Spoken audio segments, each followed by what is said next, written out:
Colbert primé, son show enterré. CBS a-t-il vendu son âme à la Maison-Blanche?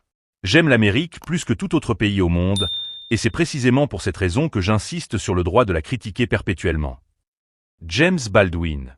Bienvenue sur le Point US, la chaîne qui ne mâche pas ses mots quand il s'agit de politique et de médias américains. Aujourd'hui, on déroule une histoire qui mélange tribunaux, chèques, coupes budgétaires, renvois en coulisses et cerise sur le gâteau, un Emmy qui fait grincer des dents. Est-ce la fin d'un modèle médiatique? Une main invisible qui marche sur les plateaux? Ou simplement un épisode de plus dans le feuilleton politique des États-Unis? Dites-nous tout. Pensez-vous que la liberté de la presse est aujourd'hui en sursis? Commentez ci-dessous, aimez si vous voulez soutenir l'enquête, et abonnez-vous à Le Point US pour ne rien manquer. Partie 1. La chronologie qui fait trembler les studios. Mesdames et messieurs, asseyez-vous bien, parce que ce film-là n'est pas un simple feuilleton de 20 tâches, c'est Hollywood version politique américaine. Tout commence avec une histoire d'argent, comme souvent au pays de l'oncle Samedi. Paramount, la grande maison mère qui brasse des milliards, décide de signer un petit chèque. Enfin, petit façon de parler. 16 millions de dollars pour calmer une querelle judiciaire avec Donald Trump. Oui, 16 millions, comme si on payait l'électricité et l'eau en fin de mois. Un montant suffisant pour construire des écoles entières, mais qui, aux États-Unis, sert juste à acheter le silence et à sauver la façade. Et voilà que, comme par hasard, 3 jours à peine après que Stephen Colbert ait osé critiquer publiquement cette transaction douteuse, CBS, qui appartient à la même famille que Paramount, annonce la fin du Late Show. Officiellement, c'est à cause des finances. Mais nous qui sommes nés dans des pays où le poisson frais se cache sous la glace du marché, on sait très bien quand on nous vend du maquereau pour du capitaine. Non, ce timing-là sent plus la vengeance bien mijotée que la crise économique. Imaginez la scène. Colbert, fidèle à son humour corrosif, tire à boulet rouge contre son propre employeur, dénonçant une boîte qui verse des millions à Trump pendant que les journalistes, eux, peinent à conserver une indépendance digne de ce nom. 3 jours après, bam! On lui dit que son show, celui qui rassemble des millions de téléspectateurs, celui qui a bâti des carrières et ouvert des débats, va être enterré. Est-ce une coïncidence? Ou bien est-ce ce que les vieux du quartier appellent la gifle des puissants? Mais tenez-vous bien, l'histoire n'est pas encore terminée. Parce que, pendant que CBS creusait la tombe de son émission, Colbert montait sur scène pour recevoir un Emmy du meilleur talk show. Voilà le paradoxe américain. On peut vous donner une médaille avec la main gauche et vous retirer le micro avec la main droite. C'est comme applaudir un joueur après l'avoir expulsé du terrain. En fait, on dirait un mariage camerounais où le mari dit « Tu es la reine de ma vie », mais garde la clé du compte bancaire pour lui tout seul. Tout cela soulève une question fondamentale, chers spectateurs. Est-ce vraiment l'argent qui décide de ce qui doit passer à la télévision? Est-ce que les grandes chaînes sont encore des espaces de liberté, ou juste des comptoirs où se négocie la paix avec les puissants? Et vous, si vous étiez patron de Paramount, vous choisiriez de défendre vos journalistes ou de cajoler vos relations avec Trump?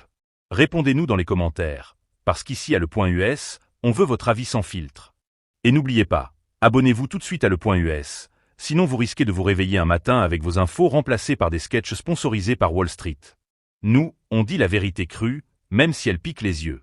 Maintenant que vous avez compris comment l'argent et le pouvoir s'embrassent en coulisses, suivons le deuxième acte, quand les fusions d'entreprises et les conflits d'intérêts viennent mettre le feu au rideau. Partie 2, argent, fusion et conflits d'intérêts, quand les entreprises décident pour les contenus. À mes frères, mes sœurs, asseyez-vous encore, parce que le cinéma n'est pas fini. Ici, ce n'est plus seulement Colbert qui tire ses blagues et Trump qui encaisse ses millions. Non, non. Ici, on entre dans la vraie cuisine. La marmite des grandes entreprises où les décisions ne sentent pas l'oignon, mais plutôt le parfum du dollar. Vous savez, quand Paramount signe son fameux chèque de 16 millions à Trump, ce n'était pas juste un geste de générosité, comme un riche oncle qui offre la dot à son neveu. Non. C'était un calcul bien huilé, une opération mathématique à la sauce américaine. Derrière, il y avait un grand chantier en préparation, des projets de fusion, des alliances stratégiques, des mariages économiques qu'on voulait bénir par les régulateurs de Washington. Et pour obtenir cette bénédiction, il fallait que tout soit bien calme, pas de vagues, pas de procès qui traînent dans les journaux. Bref, il fallait huiler les gonds pour que la danse passe sans accroc. C'est là qu'entre le vrai problème, quand une chaîne de télé n'est plus dirigée par des journalistes mais par des comptables. Quand les décisions éditoriales ne se prennent plus autour d'une table de rédaction mais autour d'une calculatrice. Quand le vrai patron de l'information n'est plus la vérité mais le taux d'intérêt des actionnaires. Mes chers amis, c'est là que la démocratie commence à éternuer. Et pendant que les gros bonnets de Paramount jouaient à la belote avec leurs milliards, qui souffrait derrière? Les journalistes de terrain, les producteurs, les petits employés qui, eux, n'ont que leur plume et leur micro pour vivre. Certains, indignés, ont claqué la porte.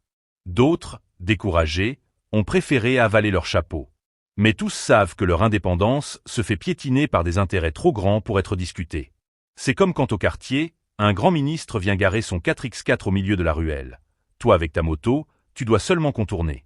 La morale ici, chers spectateurs, est simple. Un média qui dépend des calculs financiers est comme un griot qui chante pour celui qui paie le tam-tam. Et tant que ce système continue, la vérité risque de rester coincée dans la gorge. Maintenant, je vous pose la question. Voulez-vous que vos infos soient décidées par des hommes en cravate qui ne regardent jamais le journal, ou par des journalistes qui vivent le terrain?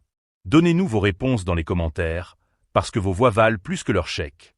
Et abonnez-vous vite à Le Point US, sinon demain vos bulletins d'information risquent d'être remplacés par des publicités pour assurance et hamburgers. Ici au moins, on garde la langue bien aiguisée. Et justement, parlons maintenant de ce duel en plein air, ce clash entre Trump et les comédiens de fin de soirée. Préparez vos oreilles. La partie 3, c'est le ring de boxe où la satire affronte le pouvoir. Partie 3, le ring des late shows. Trump contre les rois de la satire. À mes gens, attachez vos ceintures et serrez vos ventres, parce qu'ici ce n'est plus la politique calme et diplomatique. Non. Ici c'est un vrai combat de boxe, mais version micro et punchline. Imaginez le décor. D'un côté, Donald Trump, coiffure toujours bien perchée comme une perruque qui refuse de descendre, tenant son smartphone comme une machette numérique. De l'autre côté, Stephen Colbert, Jimmy Kimmel, Trevor Noah et toute la bande des comédiens de fin de soirée, armés de leurs blagues qui coupent plus que les couteaux de cuisine à Mokolo. Chaque soir, quand Trump tweetait un scandale, Colbert et compagnie transformaient ça en sketch. C'était comme si tu lançais un ballon d'air et quelqu'un le transformait en bombe lacrymogène.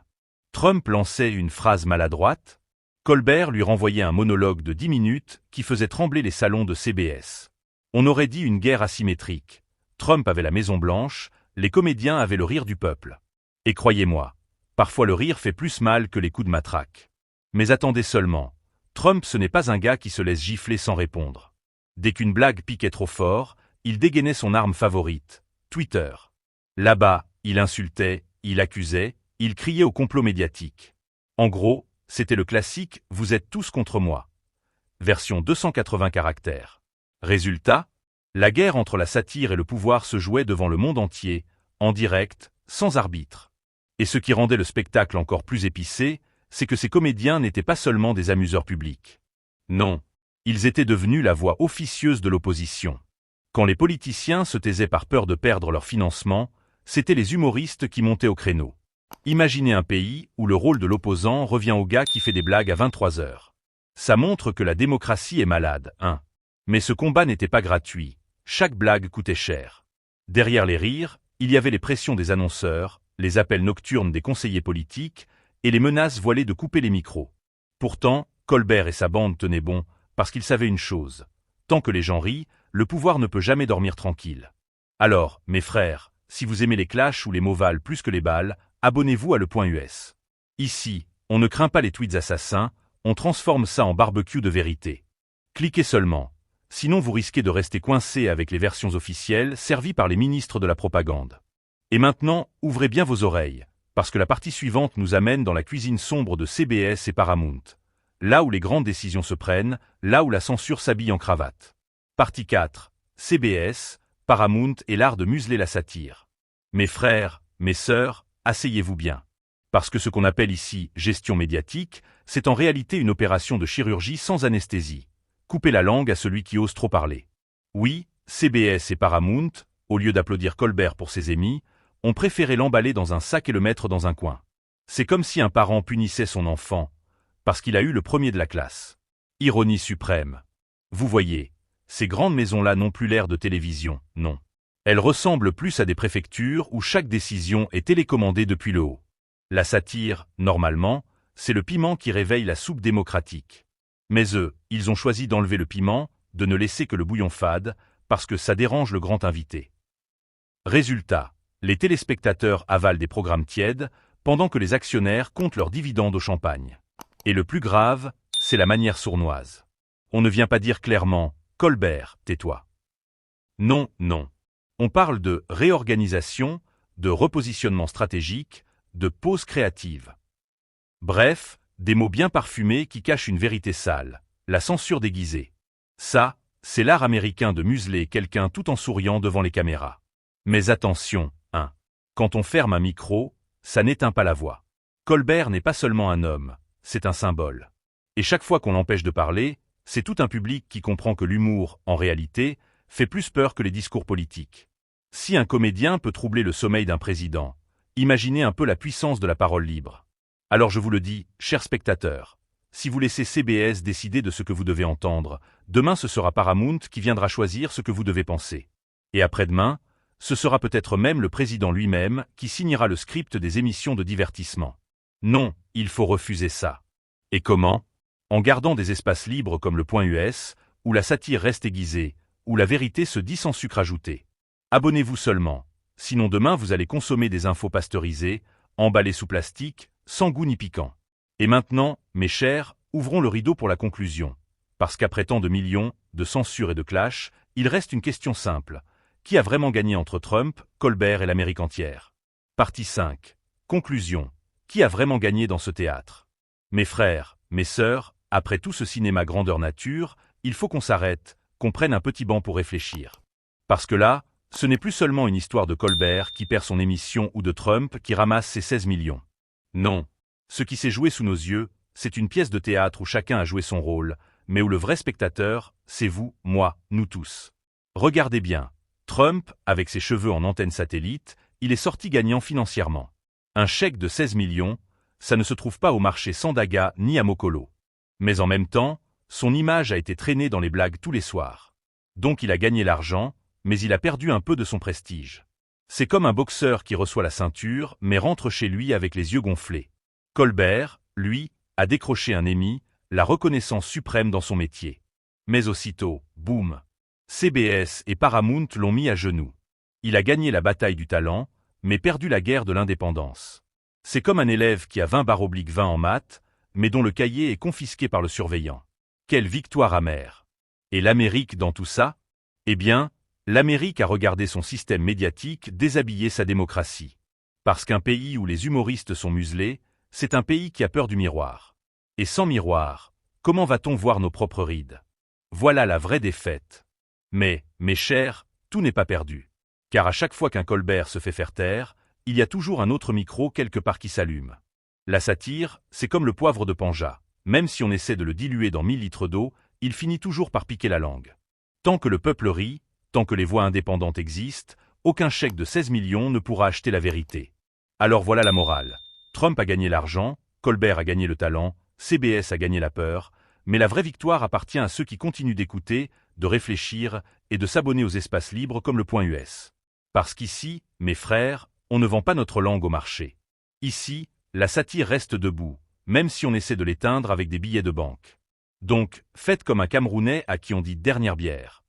Ne partez pas sans cliquer sur s'abonner. Sinon demain, vous serez obligé de consommer les infos fat de CBS, sans sel, sans huile rouge, sans piment. Et personne ne mérite une vie sans piment. Et sur ces mots, mes chers, fermons le rideau. Le théâtre est fini, mais la prochaine pièce s'écrit déjà. Et vous serez aux premières loges, si et seulement si vous avez cliqué sur le point US. Partie 6, épilogue. Quand la satire devient notre dernier refuge. Mes frères, mes sœurs, après avoir bien dansé sur ce tam-tam de millions, d'Emmy, de censure et de clash, il faut regarder au-delà du spectacle. Parce que ce feuilleton, ce n'est pas seulement un film américain avec Trump en star et Colbert en comique tragique. Non, c'est un miroir tendu à toute notre génération. Un miroir qui nous dit « Voilà ce qui arrive quand l'argent décide, quand la vérité se vend, quand la satire devient un crime. » La vérité est simple. Les grandes entreprises comme CBS et Paramount, elles ne défendent pas vos droits, elles défendent leur poche. Trump ne cherche pas à protéger la démocratie, il cherche à protéger sa propre image. Et même Colbert, malgré tout son courage, c'est que son micro dépend d'un bouton que quelqu'un d'autre contrôle. Bref, tout ce beau monde joue aux échecs avec la société, et nous, nous sommes les pions. Mais attendez, un pion qui réfléchit peut devenir une reine, hein. Et c'est là que la satire prend son sens. Parce que quand tout le monde vous endort avec des communiqués officiels, la satire vient vous secouer comme une gifle du matin. Quand la vérité est en prison, la satire devient la clé qui ouvre la porte. Et c'est pourquoi les puissants la craignent. Ils savent qu'un seul rire peut faire tomber plus de murs qu'1 million de discours. Alors, vous qui regardez, posez-vous la question. Est-ce que vous voulez être seulement des consommateurs de programmes tièdes, des moutons qu'on guide vers les pubs et les mensonges? Ou bien vous voulez être des spectateurs éveillés, capables de rire tout en comprenant le piège? Parce que le vrai pouvoir, ce n'est pas seulement au Congrès, ni dans les studios de CBS. Le vrai pouvoir, c'est l'attention du public. Et ça, mes frères, c'est vous qui le contrôlez. Voilà pourquoi je vous dis, n'abandonnez pas la satire, ne laissez pas les Colbert être muselés sans réagir. Et surtout, gardez un espace comme le point US, où la langue reste pointue comme machette de village, où le rire est une arme et non une distraction. Abonnez-vous maintenant, sinon demain vous serez coincé devant des infos plus fades que du riz sans sauce. Ici, au moins, vous avez le piment, l'huile rouge et même la fumée d'une dolée satirique. Et pour la suite? Ah, mes frères, accrochez-vous, parce que le théâtre mondial n'est pas près de baisser son rideau. De nouvelles scènes arrivent, encore plus folles, encore plus croustillantes. Restez branchés, parce qu'au prochain épisode, le tam-tam risque de résonner encore plus fort. Conclusion. Le dernier mot n'appartient à personne, sauf au public. Mes frères, mes sœurs, on a bien voyagé ensemble dans cette Amérique où les Emmy Awards se mélangent aux deals financiers, où la satire devient un crime de lèse-majesté, et où un président peut rire de museler des humoristes tout en criant qu'il défend la liberté. Comme disait Benjamin Franklin, ceux qui abandonnent une liberté essentielle pour une sécurité temporaire ne méritent ni l'une ni l'autre. Eh bien, aujourd'hui, ceux qui abandonnent le rire pour plaire aux puissants ne méritent pas non plus d'applaudir quand Colbert arrache un Emmy. Soyons clairs, ce qui s'est passé avec Trump, CBS et Colbert n'est pas juste une bataille d'ego. C'est un rappel brutal que la liberté d'expression, aux États-Unis comme ailleurs, tient à un fil plus fragile qu'un micro devant un humoriste. Un jour, c'est Colbert. Demain, ce sera qui? Et après-demain, ce sera peut-être vous, muselé non pas par un président, mais par vos propres silences. Alors je vous pose la vraie question. Qu'est-ce qui vaut plus cher, 16 millions de dollars versés en coulisses ou un rire sincère partagé par des millions de spectateurs?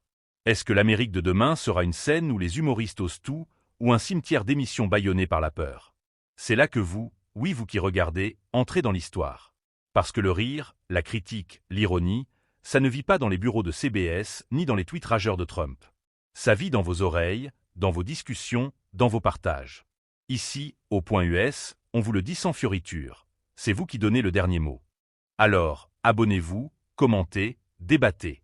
Dites-nous, selon vous, Colbert a-t-il gagné une bataille ou a-t-il juste arraché une médaille dans une guerre déjà perdue contre la censure? Faites-nous entendre vos voix, parce qu'un public silencieux, c'est le rêve des puissants. Et un public bruyant, critique et satirique, c'est la vraie démocratie. Pour conclure avec James Baldwin, encore lui, parce qu'il avait vu juste « J'aime l'Amérique plus que tout autre pays au monde ». Et c'est précisément pour cette raison que j'insiste sur le droit de la critiquer perpétuellement. Ici, au point US, on ne se contente pas d'aimer l'Amérique. On la décortique, on la pique, et on la sert avec le piment satirique qu'il faut. Restez avec nous, parce que l'histoire, mes amis, ne fait que commencer.